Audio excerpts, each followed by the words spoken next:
गिनती अध्याय 4 वचन 1 से 20 तक। फिर यहोवा ने मूसा और हारून से कहा, लेवियों में से कहातियों की उनके कुलों और पितरों के घरानों के अनुसार गिनती करो, अर्थात 30 वर्ष से लेकर 50 वर्ष तक की आयु वालों में जितने मिलाप वाले तंबू के कामकाज करने को भर्ती हैं, और मिलाप वाले तंबू में परम पवित्र वस्तुओं के विषय कहातियों का यह काम होगा, अर्थात जब जब छावनी का कूच हो तब तब हारून और उसके पुत्र भीतर आकर बीच वाले पर्दे को उतार के उससे साक्षी पत्र के संदूक को ढांप दें। तब वे उस पर सुइसों की खालों का आवरण डालें और इसके ऊपर संपूर्ण नीले रंग का कपड़ा डालें और संदूक में डंडों को लगाए। फिर भेंट वाली रोटी की मेज पर नीला कपड़ा बिछाकर उस पर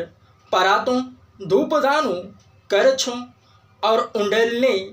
के कटोरों को रखे, और नित्य की रोटी भी उस पर हो। तब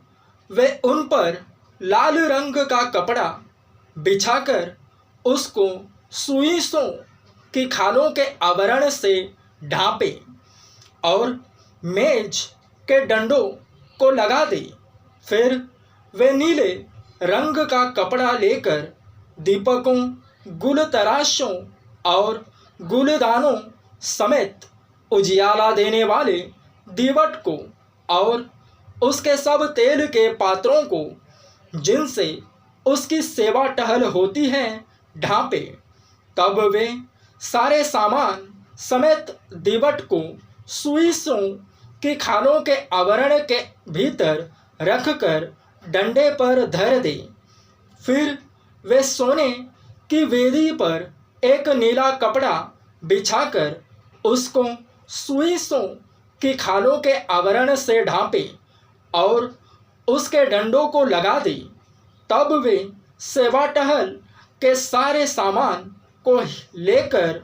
जिससे पवित्र स्थान में सेवा टहल होती है नीले कपड़े के भीतर रखकर सुइसों की खालों के आवरण से ढांपे और डंडे पर धर दे। फिर वे वेदी पर से सब राख उठाकर वेदी पर बैंजनी रंग का कपड़ा बिछाए। जब तब जिस सामान से वेदी पर की सेवा टहल होती है वह सब, अर्थात उसके करछे, कांटे, फावड़ियाँ और कटोरे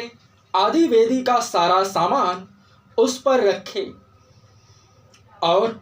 उसके ऊपर सुइसों की खालों का आवरण बिछाकर वेदी में डंडों को लगाए। और जब हारून और उसके पुत्र छावनी के कूच के समय पवित्र स्थान और उसके सारे सामान को ढांप चुके, तब उसके बाद कहाती उसके उठाने के लिए आए, पर किसी पवित्र वस्तु को न छूवे, कहीं ऐसा न हो कि मर जाए। कहातियों के उठाने के लिए मिलाप वाले तंबू की ये ही वस्तुएं हैं, जो वस्तुएं हारून याजक के पुत्र एलीआज़ार को देखभाल के लिए सौंपी जाए वे ये हैं, अर्थात उजियाला देने के लिए तेल और सुगंधित धूप और नित्य अन्न बलि और अभिषेक का तेल और सारे निवास और उसमें की सब वस्तुएं और पवित्र स्थान और उसके कुल सामान। फिर यहोवा ने मूसा और हारून से कहा, कहातियों के कुलों के गोत्रियों को लेवियों में से नष्ट न होने देना। उनके साथ ऐसा करो कि जब वे परम पवित्र वस्तुओं के समीप आए तब न मरे परंतु जीवित रहे, अर्थात हारून और उसके पुत्र भीतर आकर एक एक के लिए उसकी सेवकाई और उसका भार ठहरा दे, और वे पवित्र वस्तुओं के देखने को क्षण भर के लिए भी भीतर आने न पाए, कहीं ऐसा न हो कि मर जाए।